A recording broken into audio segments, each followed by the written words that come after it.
This is the full in-depth review of the brand new Ping Glide 2.0 Stealth Wedges. These have come out off the back of the very successful Glide 2.0 Wedges, and they now come out in this absolutely stunning jet black stealth finish. I've got a couple of wedges to test to give you a little bit about how they've changed, not only the colour, but also the construction of the wedge.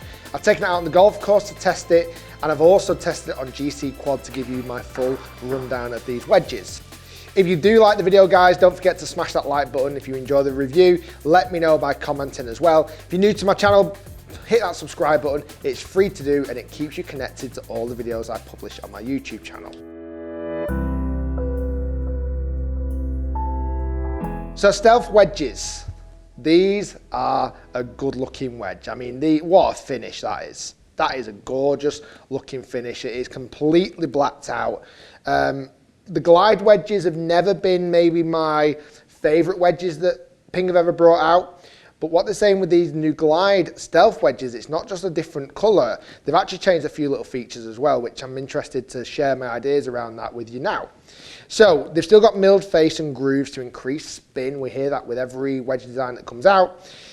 And the more lofted clubs, there's actually a bottom half a groove which increases spin from all conditions. It's going to be interesting to see if that's even measurable to any degree, but it has got a new half groove on the 58 degree that I've got here to test. And actually these now are made out of a slightly different material. This is 8620 carbon steel, which they claim to be a softer material, which that's what I'm really excited to kind of look into and see if that's the case, because my biggest issue with Glide wedges in the past is they felt really hard, and I mean super hard. So let's dive into what I found. I took them out on the golf course, I took them to West Lancs, and I must admit these are probably the nicest Ping wedges I've ever hit. I hit some full shots, I hit some short shots. I actually chipped a shot in with these wedges from a really tight little shot I had. They just felt phenomenal, and I've got to admit, they look incredible. I love this black finish. Now with black wedges, typically, I always fear that they're going to kind of damage and not look as good. That's not seems to be the case so far. I've had these clubs tested over the last couple of weeks, and I've not really seen a great deal of damage to these wedges at all. They still look in great condition considering the black finish. So on-course testing, it ticks the boxes brilliantly. I love the feel, both on what I've got here is the 54 degree and the 58 degree.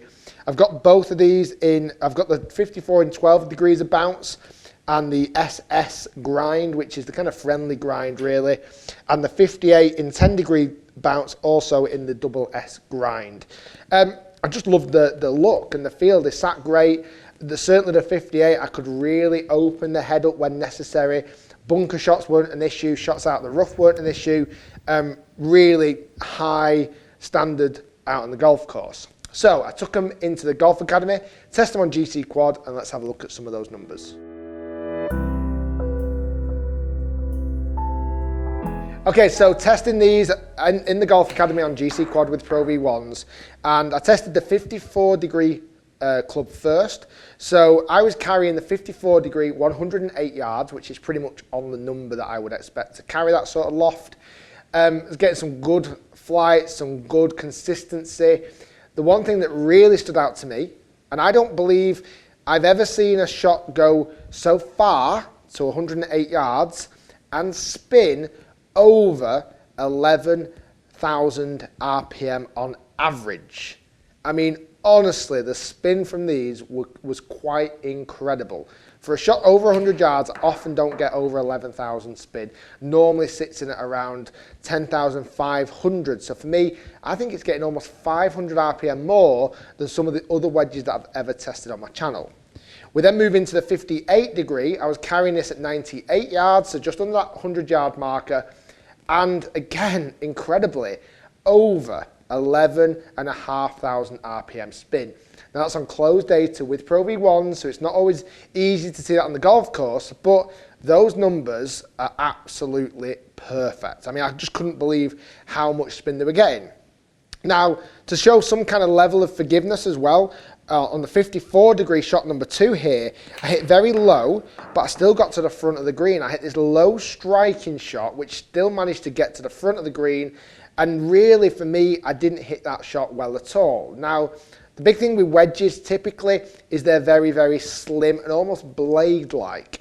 I would say the way that Ping have designed these glide wedges is they're almost got a little bit of a bubble, what's the right word, perimeter weighting. I almost feel like they've got this perimeter weighting around the club that is still offering lots of forgiveness, even on those off-centered hits. Now, you've got to bear that in mind. Off-centered hits with wedges, you're going to get punished with. From a strike location, that's always going to be an issue when you go for more specialised wedges. But I must admit, when I found I didn't hit them perfect, I didn't feel like I was getting overly punished. For me, the big thing it came down to was how they felt. And on the golf course and in the studio, these are definitely the softest Ping wedges I've ever tested. They're not butter soft. We're not talking Callaway forged wedges soft. We're not talking that category. But really more in line with like the feel I get from an SM7 wedge. And price point, $140 each and £130 each. They actually come a little bit cheaper than some of your Vokeys or your MD4 wedges. They're actually coming down, I mean, we're only talking £10, $10. But if you're getting 3 or 4 wedges, that kind of starts to mount up. For me, I love this finish.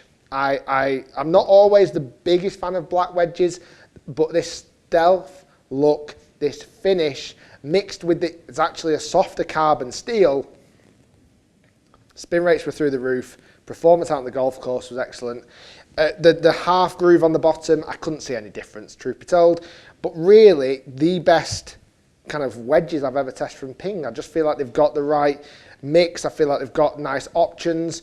And I do like that finish a hell of a lot. Would they go in the bag? Yes.